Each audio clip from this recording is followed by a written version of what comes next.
The world of football with a soccer perspective. This is Soccer Today with Duane Rollins and Kevin Laramee, live on the Sports Podcasting Network. Good day, good night, and welcome to Soccer Today for Monday, November 11th, 2019. I'm Kevin Laramee, joined by Duane Rollins. As always, it's Remembrance Day in Canada. It's Veterans Day in the United States. Lest we forget, this year, Duane, it's a little special because there was one veteran that I was close to that passed away in the last year. So, Fred Modden, this one's for you. Fair enough. It's actually the 11th hour as we tip this one off. So literally, we are X amount of years. What is it? 1919 that it ended. So 100 years. Wow, is it 100 years ago? That's insane. World War One. You recognize it with the poppies and all that sort of good stuff. But yeah, we're here to talk about soccer because that's one of the freedoms and the privileges that we have to talk about because of the sacrifices that were made back in the day. Yes. Let's talk about soccer. Soccer Today, big weekend in the world of soccer. And for me, it was quite a fun day, an exciting day, because I'm a bit of a neutral in yesterday's action in both Man City, Liverpool, but especially MLS Cup. It was a game that was a bit cagey at the beginning, and then it unfolded around the 55th to the 60th minute. We did a post-game show yesterday, so if you want to hear my thought and Tristan's thought, I suggest you go watch that show or listen to this show after. But Duane, what are your thoughts globally about last night's or yesterday's afternoon's game? I'm actually, even though it did work out for Seattle in the end, I'm actually still confused by their choice to allow TFC to have so much of the ball, particularly in the first half. Obviously, they felt that if they shut them down, they would get their moments, and they did, obviously. I mean, that first goal with the deflection off Morrow was more than a little bit lucky.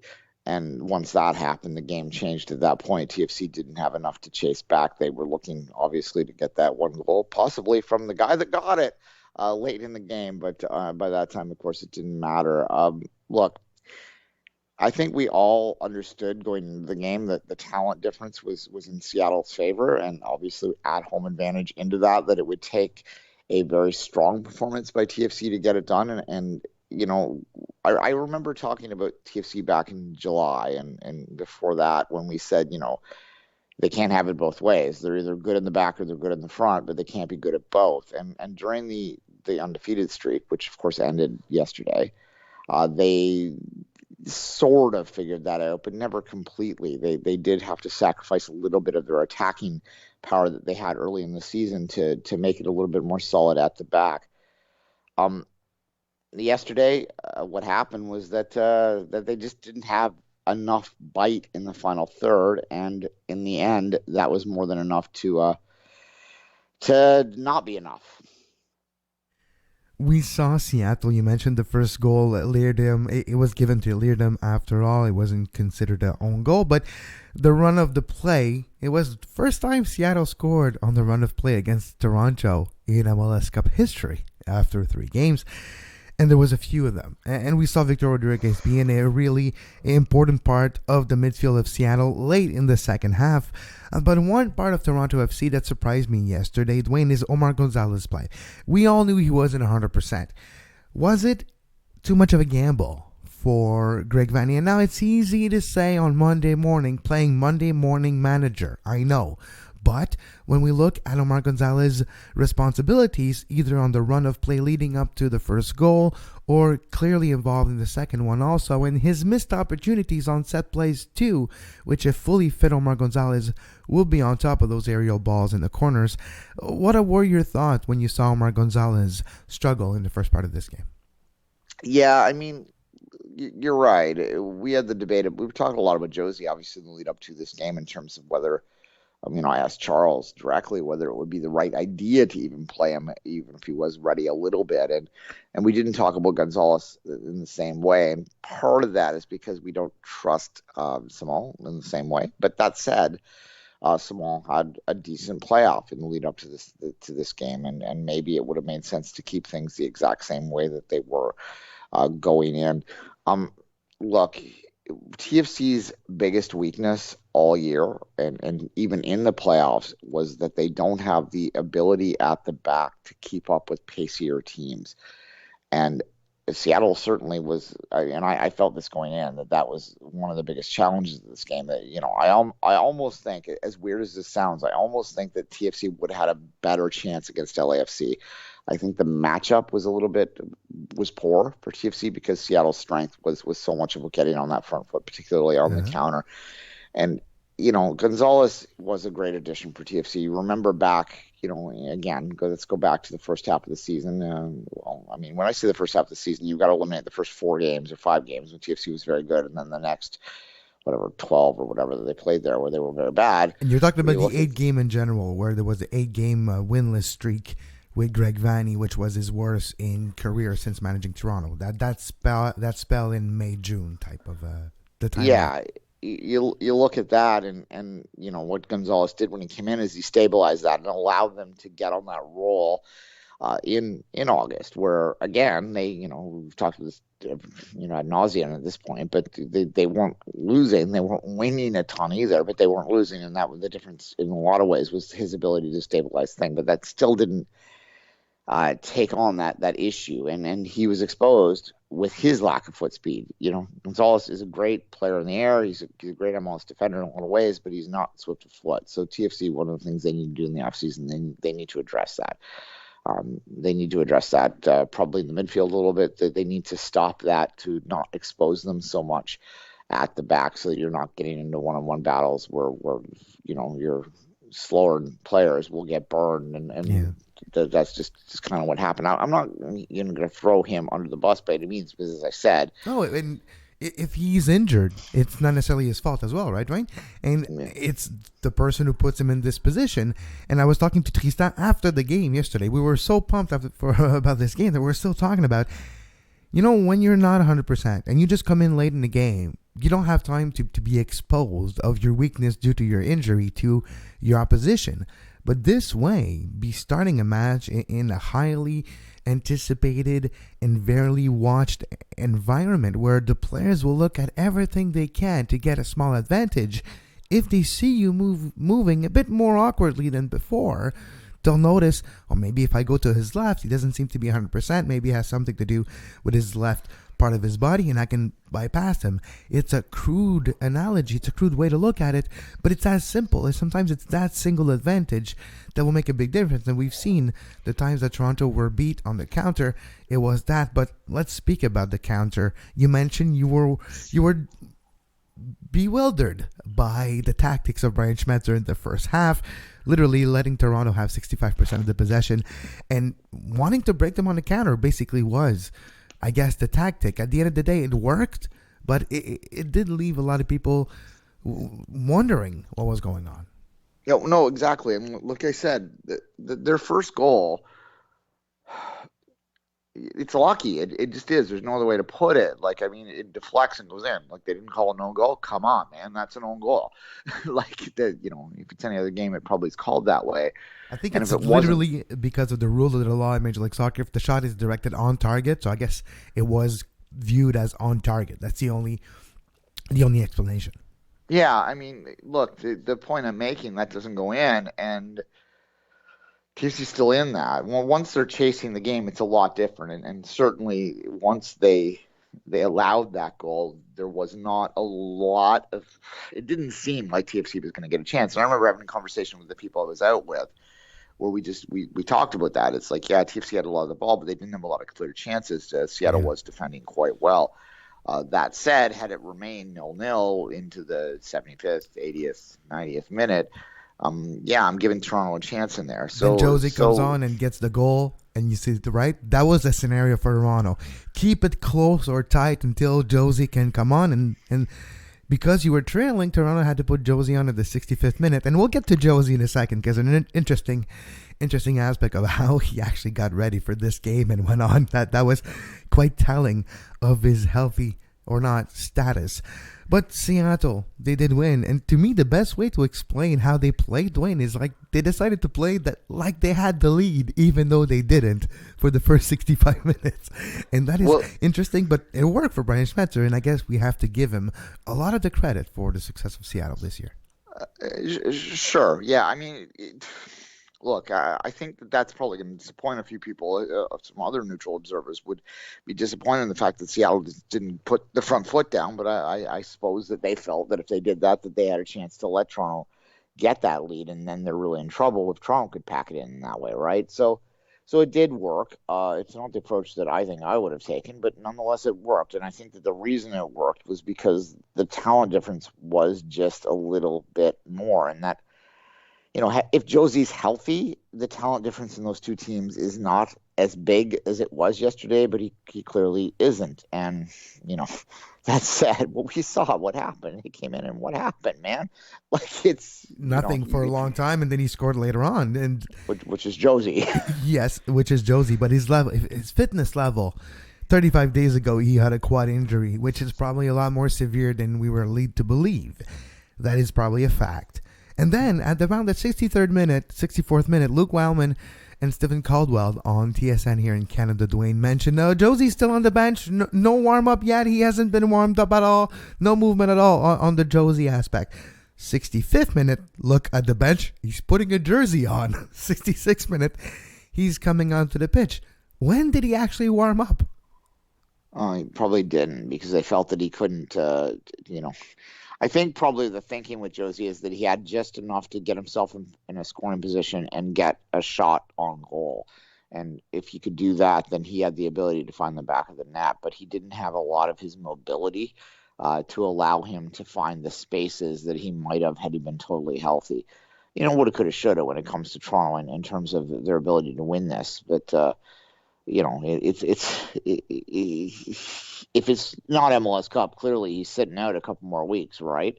Now he's got a long 3 months to recover that thing. Josie's not playing against Canada on the 15th. I guess. Well, I guess that's for roster's sure. already out, so yeah, he's not on it. And he's not playing against Cuba, and he's not playing until next year. For sure, I believe.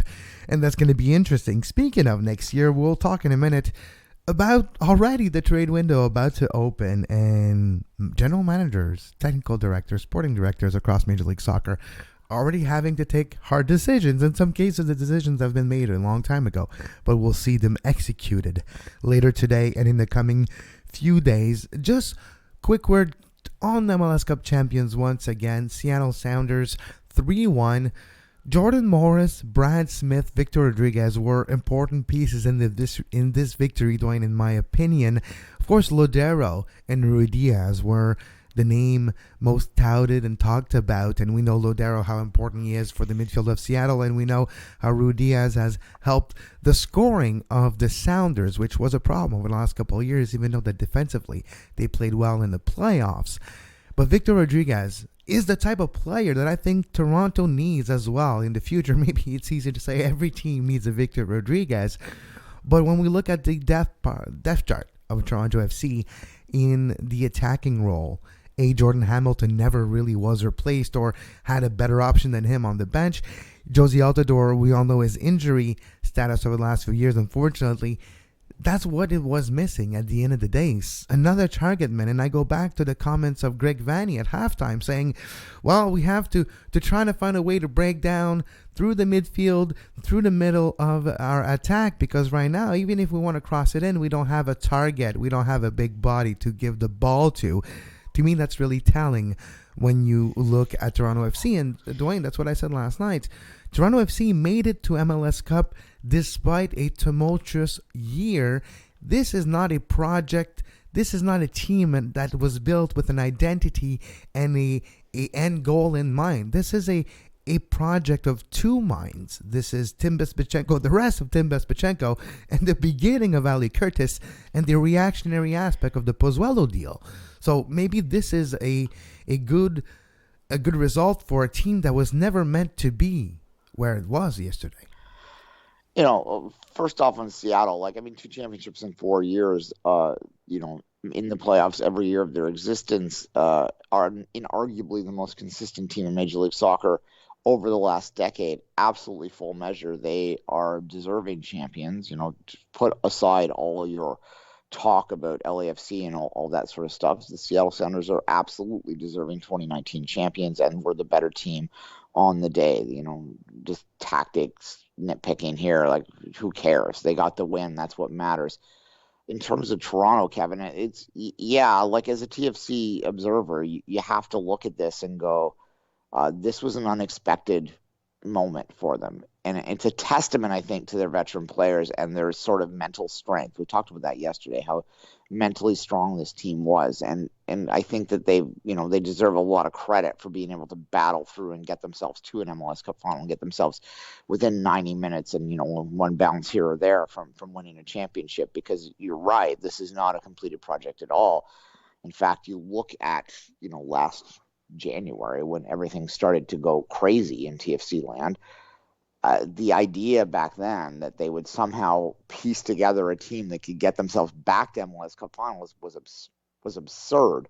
I think that as disappointed as you are today, if you're a TFC fan, you have to look at this team and say, yeah, this is absolutely incomplete right now. This was a transition year in a lot of ways. They got to figure Bradley out. Obviously, he didn't get the contract extension yesterday, so they have a decision, which is probably for the best if you want to really think about it. So MLSC's accountant is really happy this morning. He's like, okay, good. My bonus will be intact. It's not all going to go to Michael Bradley. Yeah, exactly.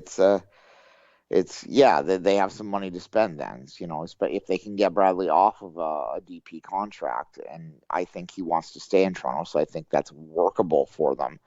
Then great. If he doesn't want to do that, and if there is another team in Major League Soccer willing to pay him DP money, then I think TFC, as sad as it will be, moves on, and they got Liam Fraser there that can probably step in and do 80% of what he did, and at a much lower salary, and they can spend that money elsewhere on the pitch, which I think then would really benefit this team moving forward. I absolutely think the TFC is now set up to actually do a build now, and perhaps get back to a game like this in the days ahead.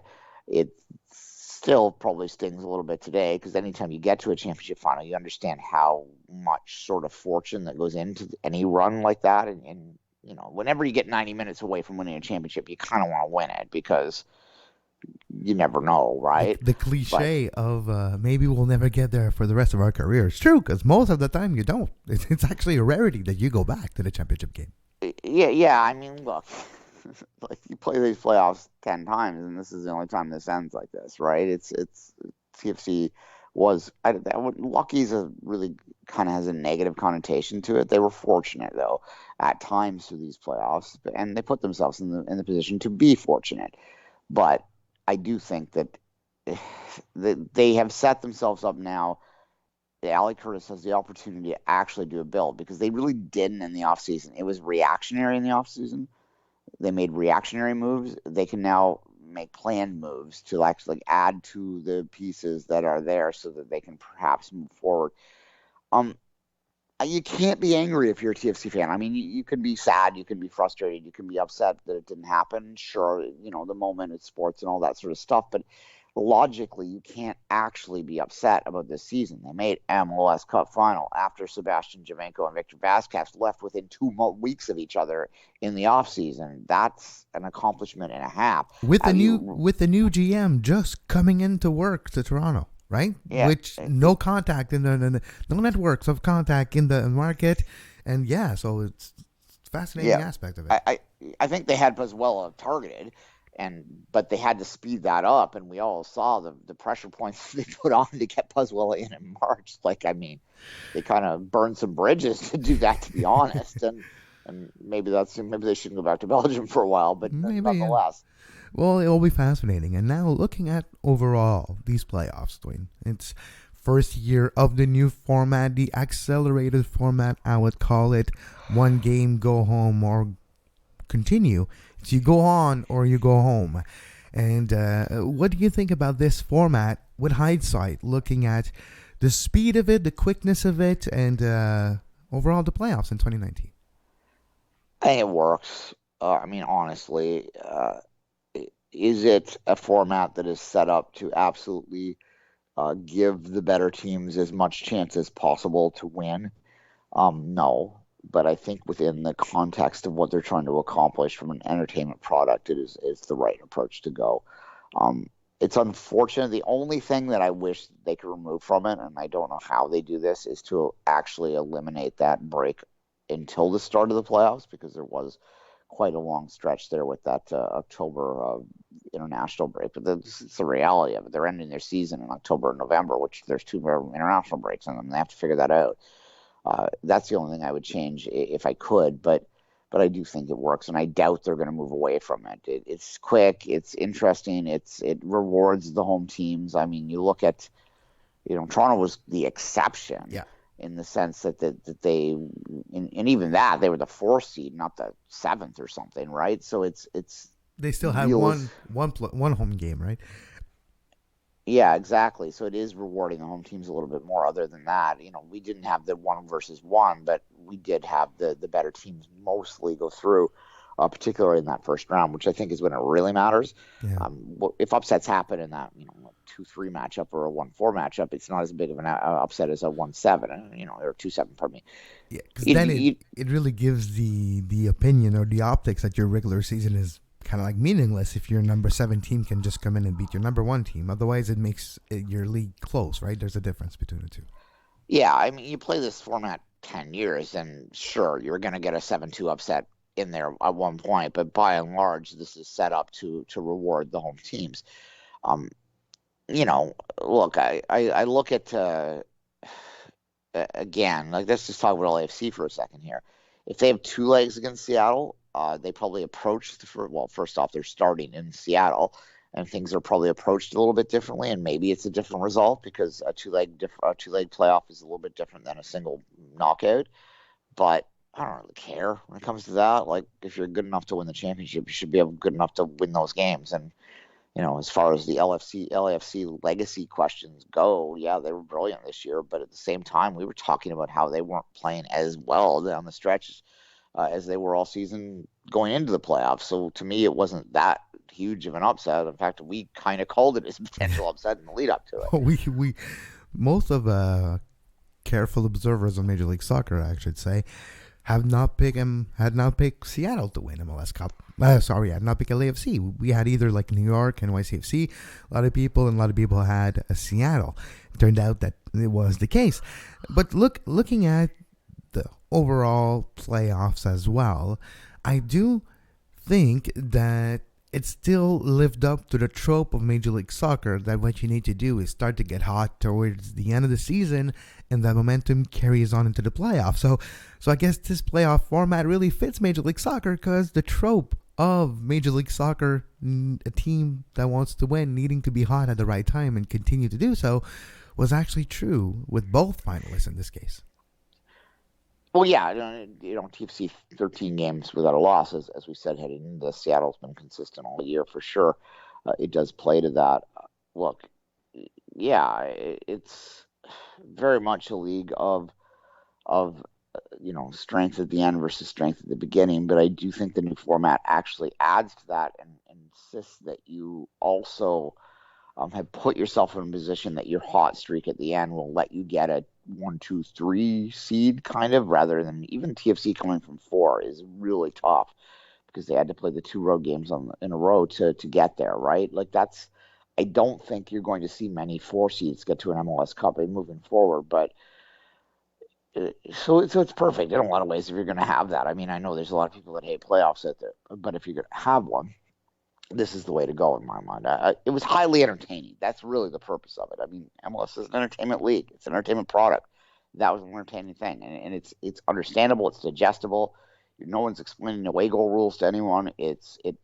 Getting rid of the away goals. Actually, this is the one thing I'll say about it. It's illustrated to me how asinine the away goal rule is, because it doesn't do what it's intended to do. The whole idea was to get teams to play a little more open on the road, but instead all it did is have home teams in the first legs play less open, and has caused like kind of really dull ties. And it's rare. Like, I mean, TFC Montreal in 2016 is a glaring example, a glaring outlier. It's a very big outlier. And on that note, the season's over. Major League Soccer season's over, but the turnaround is quick. the turnaround to reality. The reality check comes quick for some players. Tonight at midnight, I believe, or tomorrow. I think it's tonight. I'm pretty sure it's tonight. Actually, it is tonight. At midnight, trade window opens. We'll see who gets traded, who Nashville got. There's a couple of trades apparently already in the works for a little while, and we'll see if they're announced tonight, tomorrow, and we'll talk about it more tomorrow. Of course, it's an abbreviated week here on Soccer Today. Duane and I take our yearly break after Major League Soccer. This final game, we're going to take a week off or so, about 10 days. We'll be back around the 22nd, 23rd, depending on the roads. I'll be back from a trip to Nova Scotia. So my Halifax and Wanderers friends, I'll be in your neck of the woods soon. But Duane, looking at also the big weekend, Man City, Liverpool, there was also a great event for the Canadian Premier League in Montreal, the U Sports Canadian Championship. The Patriots of Trois-Rivières, UQTR, University of Quebec of Trois Rivers, beat Montreal in the final. But Saturday, I had the chance to sit down with Commissioner of the Canadian Premier League, David Clenican, for a very interesting chat that you can listen to if you are a Patreon on our Patreon page for $2 a month. A 20-minute conversation, no holds barred, questions, an open conversation with the commissioner that was really fun to do on Saturday night, Duane.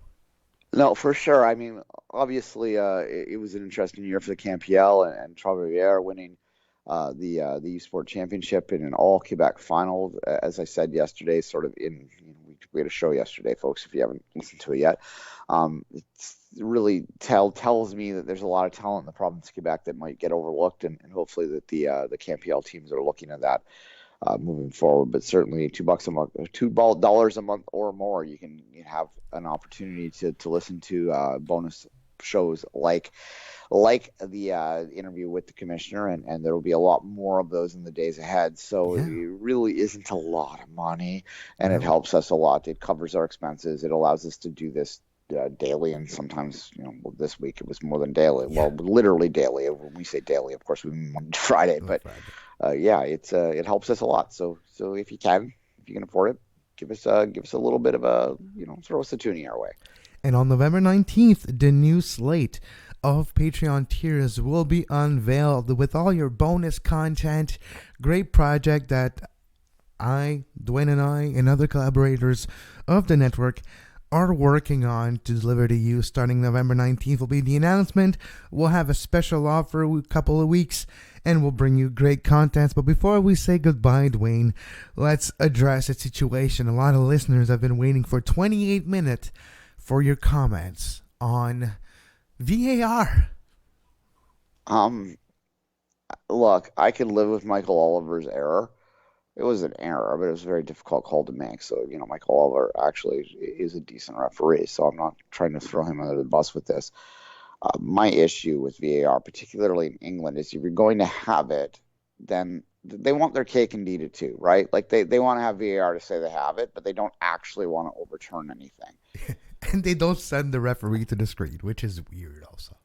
Yeah, so that first goal by Liverpool, which was a brilliant goal, and it would be totally unfortunate to take that off the board. But if you're going to have the rule in place, then it should have been overturned, because that clearly was a handball. They made an error in that particular case, and that changes the game completely. That said, I want to make something abundantly clear here. I am not at all suggesting that VAR took 3 points or 1 point away from City yesterday. City needed to defend better to get the win over Liverpool. Liverpool came out and played their game, which is an ability to hit teams on the break. That is City's vulnerability as well. And the first two shots went in the back of the goal. So City, if they needed to do that, regardless of what happened before. But in terms of the VAR situation, I fail. Like I fail to understand how it helps the game. That is my bottom line. Yeah. And I also have a question for anyone out there. Like I hear all the time when they're talking about offside. Look back to that Sheffield disallowed goal against Spurs, where it was, if it was offside, and I'm not convinced it was, but if it was literally a toenail. And everyone said, well, offside is offside, blah, blah, blah. How come you don't say the same thing about a handball in the box then? That's true. Yeah, no, there's a double standard, I guess. And yeah. I guess if you leave even a millimeter of room for interpretation in the rule book, someone will find that gap, will find that rule, that loophole, and will exploit it. And I guess it is part of the game. But you mentioned Liverpool, the counter.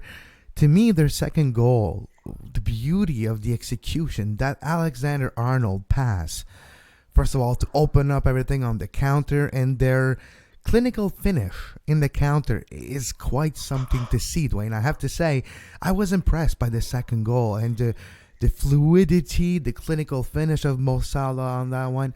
No, it is a very talented team that if you give him the opportunity to beat you on the counter, even if you're Manchester City, you'll get beat by them on the counter. They might be the best team they are the best team in the world on the counter right now in football.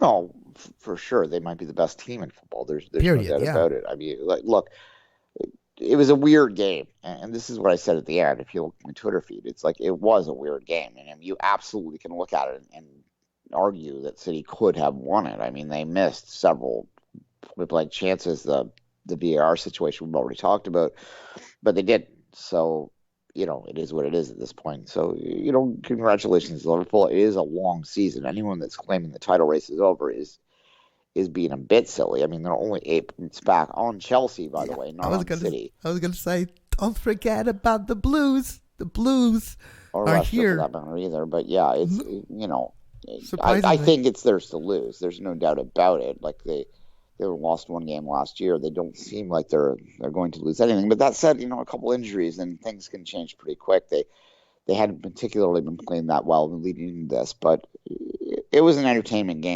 game. Like there was a lot of, the intensity of it, the speed of it was something. It's remarkable. Not to compare, but when you watch that versus the MLS Cup, it's quite clear what their level is, right? Yeah, but it's a different game almost. It's literally a different, because you can use the skill set of the actors of this play are so that you can go to places that you can't in other places, which I guess Major League Soccer is a different type of play. Well, yeah, I mean, yeah, both are worthwhile. That's what's important to me. Both are worthwhile, but are different. No, of course they are. It's all context, right? Like, everyone's wishing me this morning happy birthday. Hope today is better. It's my birthday, by the way. I hope today is better than yesterday. And thanks. And my response, I'm not saying it out loud because I want to be grateful to these people wishing me this, but it's like if there's a sports fan on earth, Kevin, that deserves to complain less about the results they've had over the past 4 or 5 years, it's you. It's you. Yeah.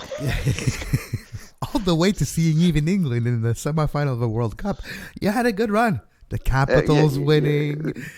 Toronto. The Raptors won the NBA title. The Raptors won a championship. Duane's had a good run. Send some down the 401. Yeah, it's fine. I can live with a day. It's okay. I'll be okay. Duane's going to be okay, and Duane's is going to celebrate his birthday, and we'll be back tomorrow, our last show before our yearly break.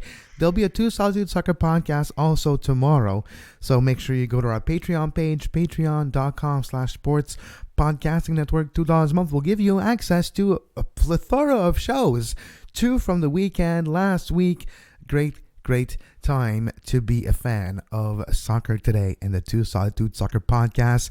Thanks to Duane, of course, for all his work over the years and continuing to bring us great coverage. Tristan, thank you for your time yesterday.